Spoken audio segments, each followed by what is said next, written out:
Isi osa mueje mueva se tadane pinya ma mueva se ne loka luriga muere lutina pisi osa mashima a mue lutina nyasa bya ye asoma saka jaro pisi osa shira mashira a mue lu ma khaw bu ba ko ma a mue khora ro tada taya le mashi bu athi pinya le mashi bu edi pukko jaro a mue lu khawတယ်ဘာကြောင့်လို့ဆိုရင်တန်တရားမှာဆက်ပြီးမွဲမှာပဲလေတရားလည်းမရှိဘူးပညာလည်းမရှိဘူးဆိုတဲ့ပုဂ္ဂိုလ်ဟာတရားမွဲပညာမွဲတရားမွဲသည့်အတွက်ကြောင့်ပစ္စည်းဥစ္စာမွဲအောင်မယ်ပညာမွဲသည့်အတွက်ကြောင့်ထွက်ပေါက်ရှာမတွေ့နိုင်ဘူးအဲ့တော့ပစ္စည်းဥစ္စာမွဲခြင်းမွဲပါစေ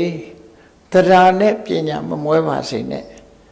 တရားမမွဲဘူးဆိုတဲ့ပုဂ္ဂိုလ်တရားဟာမကြခင်ပဲပြည်ပြီးချမ်းသာသွားတဲ့ပုဂ္ဂိုလ်ဖြစ်မှာ